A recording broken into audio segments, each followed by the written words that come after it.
Find Cell is a charity that works with hundreds of prisoners, using volunteers to teach the prisoners to do professional paid stitching, embroidery and quilting in their cells. And we sell the work for them all over the world and to private customers, and they do commissions.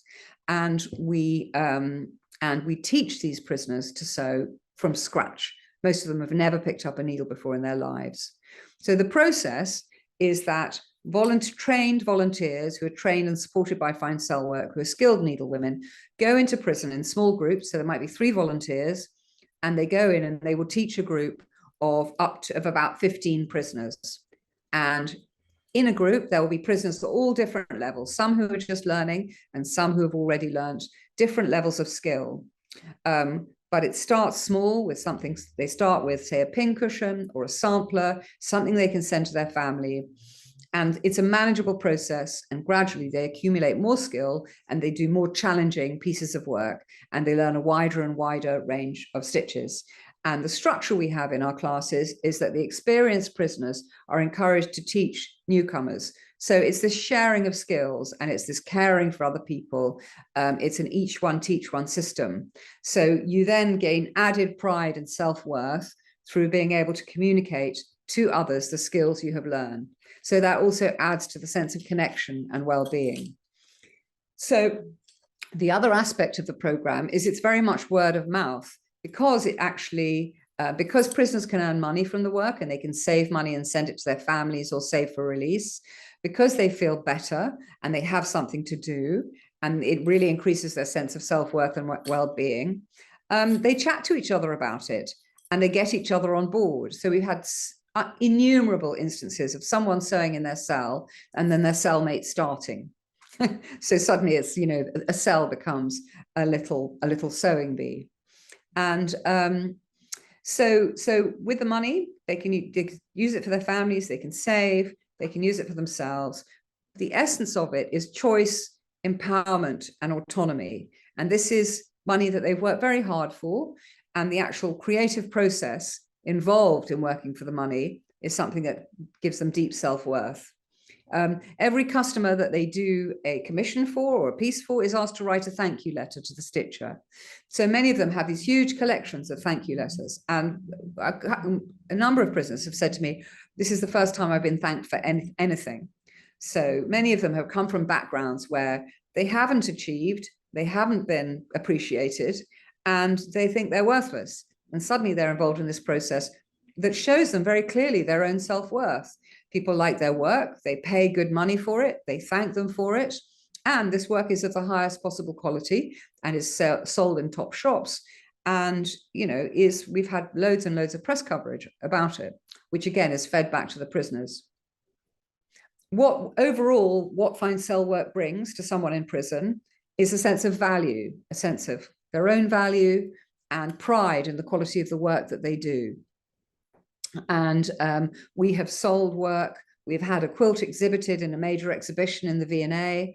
We've auctioned work. We've worked with, you know, globally renowned artists and exhibited and sold their work in Sotheby's. And we've sold in top shops in London. And we've had pop-up shops in the center of town. And we've done commissions for all sorts of people, often people from, you know, quite privileged walks of life.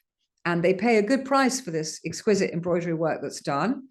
And the prisoners are very much, what they get is a sense of their own value, because their work is good enough to be bought by these people, to be commissioned by these people, to be exhibited in these places. So it's a whole new, it's kind of a whole new look at themselves, take on themselves and what they can be and what they can do.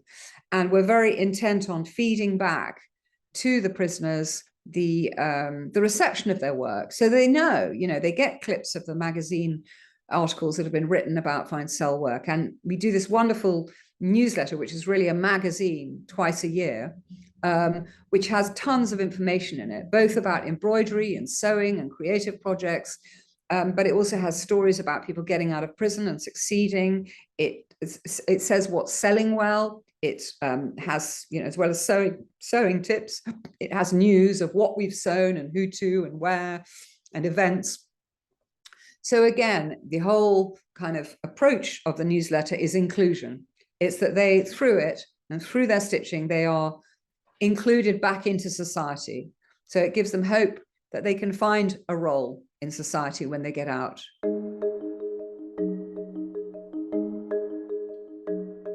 You're living in a tiny space with nothing to do and almost no choice or autonomy, very poor food and very little exercise.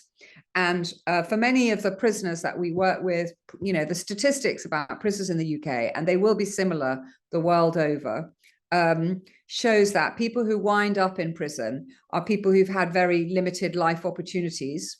In this country, a third of prisoners have been in care, in social care as children. About a third have been abused, and I think that figure is much higher, both sexually abused and treated with violence in their own homes. Half of them can't read, you know, better than a primary school child, and a third have no qualifications. So essentially, what you're dealing with is a very disadvantaged population who then prison disadvantages more. And prison takes away the sense of identity and personhood, and people are turned into numbers. And in British prisons, violence has gone up and up and up in the last 10 years, mainly because of staff cuts. So people are either, they're angry, they're afraid, they're hypervigilant, and they have lost family and friends and social role. And there are very high stress levels in these places, and very high incidences of mental health problems and illnesses. Reoffending in the UK costs the economy £18 billion a year, and almost half reoffend. All this can be changed with good programs and rehabilitation. There will always be people who reoffend, but the proportion who reoffend could go down by about a third with decent programs and rehabilitation.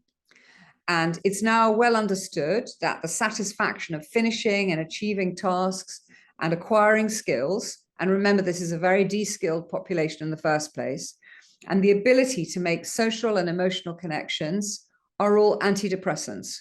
And prisons are full of people who are filled with anger, fear, and depression.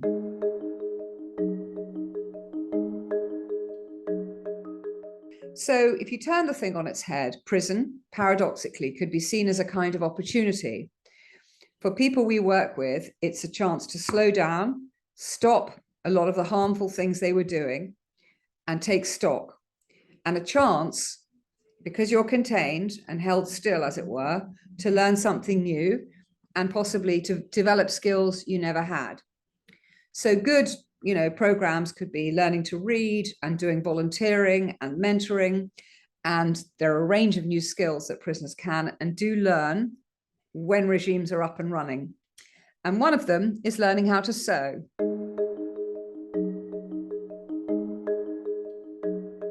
Currently, crafting, I think, in the last 10, 20 years has become newly valued again. It's a very old wisdom for social and emotional development.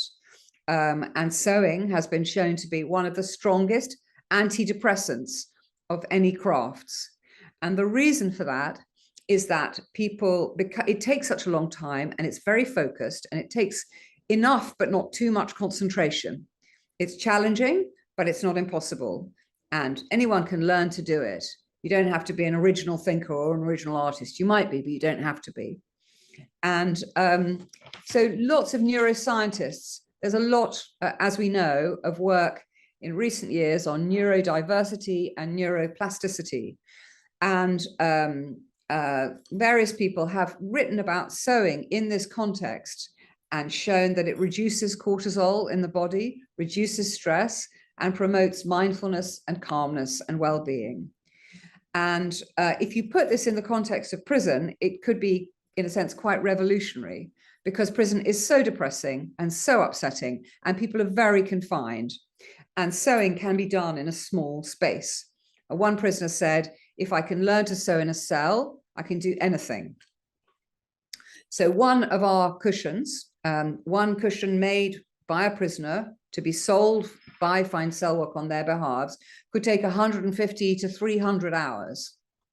And sewing, and you know, for most of us in our ordinary lives, that's too much time. We don't have enough time to embroider, do we? No one has the time to embroider for 30 hours a week. Well, prisoners do, and it really helps them. So it's quite paradoxical. And the rhythmic, repetitive, focused action of stitching, and particularly the sort of focus and precision of it, takes a kind of concentration and drives out anxiety and worry and stress. And we've done actually quite a lot of study on what people think about when they sew. And our prisoners, overwhelmingly, they report thinking very positive thoughts while they're sewing, thoughts about their future, about their families, about bringing pleasure to the customer.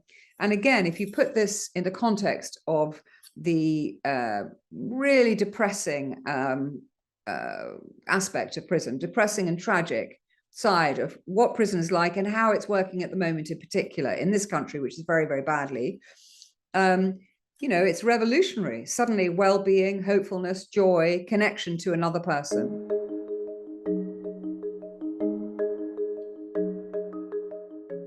What this creates is a kind of new kind of community within prison, where prisoners talk to each other about their sewing rather than how angry they are and, vendettas and their regret and their sorrow and their awful lives. They're talking about, how to get the stitch right, and they're sharing skills. And because it's quite a sort of intimate process, you can fit your embroidery in a cell. It doesn't take up too much room. It means that it's kind of handy. It's kind of homely. So I think it also affords a sort of a comfort to the people doing it. And many of them, I've spoken to prisoners who use the word comfort. This is a quote from someone we worked with who wrote me a letter very early on. He described the experience of learning to sew. As I started to work, I was aware of a feeling of calmness that I was experiencing for the first time since coming to prison. An added bonus was getting to know the other guys doing the work. There was almost a family feeling between them in the way they helped one another. That family feeling is so lovely. And they spent time actually talking about things other than the usual prison talk.